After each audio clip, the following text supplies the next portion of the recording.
What's up guys, Kizzle here, bringing you another episode of this Crystal Palace FIFA 16 career mode. This is episode number 5. We've had a bit of an up and down start to the season. We put in a worldy performance against Arsenal, getting a 3-1 win, and then we fell apart against 10-man Aston Villa and suffered our first defeat of the season. But now it's time to turn our attention to the Capital One Cup. It would be nice to go on a bit of a cup run, in the domestic cup especially. The FA Cup obviously being the priority of the two. But we're going to get as far as we can in this one. Certainly won't be taking it lightly. We're away to Notts County here in the first game. It is a little bit of a rotation side, but still very, very strong. You can see all the changes there on the screen. Patrick Bamford getting the chance to lead the line up front, but it was actually Notts County who had the more positive start. Just a few minutes in, they had a shot. It was McLeod.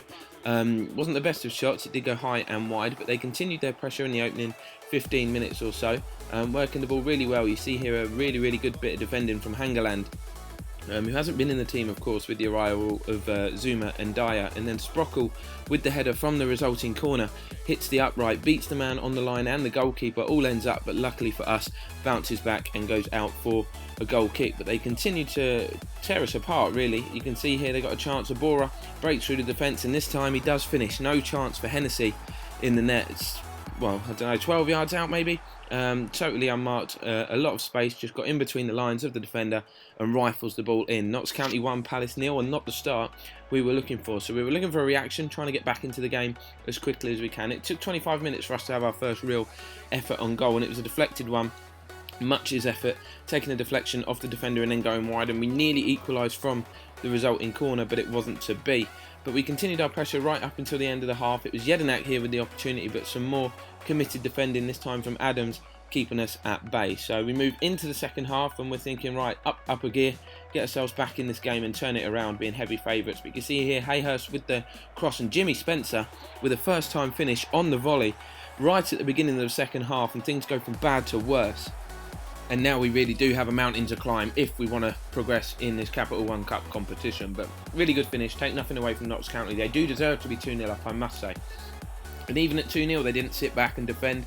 They kept coming forward, kept creating chances, despite our best efforts to keep them at bay. This time, I think it was John Stead, the former Premier League marksman. He smashed one over the bar from distance there. But 15 minutes left. If we were going to get back into it, we need a goal now. We go on the attack. Eric Dyer, of all people, leading the way. You can see we made a triple change in an attempt to shake things up. But it's Jedinak who has an effort. 20 yards, not threatening the keeper at all. Notts County live to fight another day. 12 minutes left. Still piling on the pressure now. Jason Punchin picks out Delaney, who finds Kennedy. The ball looked to get stuck under his feet there, but that was an absolutely golden opportunity to get back in this tie, and that was the last one we were going to get. So unfortunately, we do crash out of the Capital One Cup at the first stage. As I said, it's not a priority competition. We are looking to make sure our league form doesn't suffer. But really, really disappointing to go out so early on, especially against underdogs from Notts County. But we didn't deserve to get anything. You can see after that, I felt the need to do some training. I simulated it all. You can see the grades. Training's a really, really cool feature. I'm really, really impressed by that. Gives you the opportunity to grow your players. And we're lacking a bit of creativity. We've struggled to score 3 out of the 4 games, competitive games that we've played. We haven't managed to get on a score sheet. Daly Sinkraven has accepted the contract that we offered him, and hopefully he can come in and give us that extra creative spark when going forward. He'll be playing in the cam role. He's only 20 years old, so lots and lots of potential there, and I'm really pleased that we managed to get him in. And you saw there as well, Liverpool coming for Julian Speroni. Very good goalkeeper, very established. The only reason we're getting rid of him is because he's 36, and we think Alex McCarthy, probably with his potential, will go on to bigger and better things. But we've got a massive, massive Premier League tie now away at Chelsea, and surprising to see Thibaut Courtois, Fabregas, Pedro, Gary Cahill all on the bench. You're sitting there thinking Chelsea have put out a weak side, but then you look at the starting 11 and you're like, oh, cool. Still pretty strong. But the main news for us, Sinkraven making his debut in that cam role behind Dwight Gale, who goes back to lead in the line. The rest of the team is pretty standard. Zuma obviously coming back to face his former club, but we're expecting a real tough game here. But we have a positive start. James MacArthur sort of bulldozing his way forward, turns Willian at the second attempt, really lays the ball off. Really good 1-2 here. Well, it's not a 1-2 actually. Kabay plays it into the feet of Sinkraven, and he turns his man, gets a shot off. Almost a dream start to his debut 6 minutes in, getting an effort on goal. But a superb tackle then from Eric Dyer just after the quarter of an hour mark, and allows us to go on another attack. Zaha feeding Sinkraven. He's very aware, picks out Dwight Gale, one-on-one with Begovic, and he should do better. It is a good save, but I'd like to see my striker finishing them, especially when you're struggling to grab goals in the Premier League. You need to be taking chances like that. But we continue to come forward, still only 20 minutes gone, so it shows you how well we've started this game. Weren't intimidated at all. Balassi turns his man, picks out James MacArthur. He was quite instrumental in this one. Dwight Gale holds the ball up well, really good play. Back to MacArthur, he lays it off to that man, Sincraven again arriving.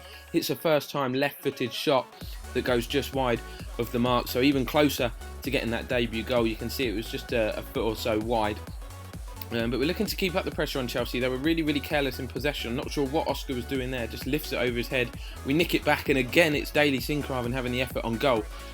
Testing Begovic down low. But just before the break, Chelsea gained a little bit of control. Started playing the sort of football you would expect from them. Really good link-up play here. Finds Willian.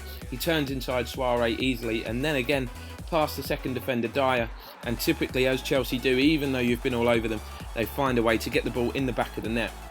1-0 Chelsea, just 4 minutes to go before half-time. You can see by the time Zuma got across to Willian, no one really shut him down at all. The damage was done and the ball was in the back of the net. So moving into the second half, we didn't make any changes. We were happy with the way we were playing, just annoyed that we didn't have the lead, which we deserved. But you can see we're going forward here. The ball falls to Joel Ward. Good save from Begovic. It falls to the feet of Dwight Gale, who manages to snap up the opportunity, really. Difficult to miss. And we find ourselves level with half an hour to play, so definitely deserve to be level. You can't really see it from this angle, but it's a decent finish from Gale. He actually chips the ball over the outstretched leg of the defender. A little dink. Palace 1, Chelsea 1, and we look to continue the pressure, hoping to go on and maybe even upset the odds and grab a winner here. But Chelsea continue to be careless in possession. You see there with Ivanovic. This is just 3 minutes after we've grabbed the equaliser. Dwight Gale causing all sorts of problems, has the effort on goal. It's an absolute howler from Begovic. He tries to gather it at the second attempt, doesn't, and on his debut, Daly Sincraven times his run in to perfection. They slide through the advertising hoarding. Not quite sure what's going on there, but Begovic, its shot goes through him, and then it comes back off the post, and he tries to kind of swipe it away, and just ends up missing the ball altogether, and Sincraven's not going to miss that chance, and it's a howler from Begovic, and he knows it. But Chelsea 1, Crystal Palace 2. So we were prepared for a reaction from Chelsea. At this point, we did decide to go defensive. Immediately, they launched the ball into the box, and Diego Costa gets his head on the end of it, forcing a good save from MacArthur. And we didn't deal with the resulting corner very well at all. The ball goes back out to Hazard, who smashes the ball across the face of goal. Ward kind of chips it away. Zaha can't win the header. Costa hits one on the half volley on the turn. It wasn't Costa, actually, it was Oscar. It cannons back off the post, and eventually we do manage to get it away. But 10 minutes to go, Chelsea have gone all-out attack. You can see they're playing some more really good stuff, cutting open the defence. But luckily for us, Matic is 1, left-footed, and 2, not a winger, and he slices the cross horribly behind the goal. And you can see just as we've got 8 minutes left, we make a triple change, fresh legs. We've got Connor Wickham, Ledley and Punchin all coming on. Sincraven gets a standing ovation after his debut, and we're going to have a look at that goal again just because it was hilarious, basically. Begovic completely messing up and costing his side there. We could even add to our lead. We have a chance, 4 minutes to go. Wilfred Zaha absolutely skins Azpilicueta. Cuts inside and there's no real options. Connor Wickham decides to run to the back stick rather than come short. And it's a good save from Begovic, but the final whistle does go. And we've managed to pick up a vital 3 points, just as Palace did at Stamford Bridge in real life. It's finished Chelsea 1, Crystal Palace 2. Sincraven was decent. I'm really pleased.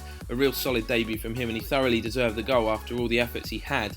You can see after that game, Julian Speroni did agree to join Liverpool. 1.5 mil is added to our transfer budget. We're going to end the episode in the usual way with a look at the league table. So as I said, disappointing to go out the cup, but as far as the Premier League is concerned, so far so good. It's just really frustrating, that defeat at home to Villa, especially when they had 10 men. It's a game that we feel we should have won, but we are up there in 5th, 7 points after the first 4 games, which is decent actually. I'm really pleased with that, particularly on Legendary, where it is especially tough on FIFA 16. But you've got Bournemouth, the surprise package, at the top of the lead, Southampton in 2nd, Everton 3rd, Arsenal 4th, and then ourselves in 5th. At the bottom is Liverpool, 4 games, no points. It sounds funny saying it, but they've lost all 4 of their opening games. It's a real surprise, and I think we play them pretty soon. But as far as the Premier League is concerned, so far so good. Drop a like if you're enjoying the series. If you're new, make sure you hit the subscribe button. Follow me on social media as well, and we'll see you next time.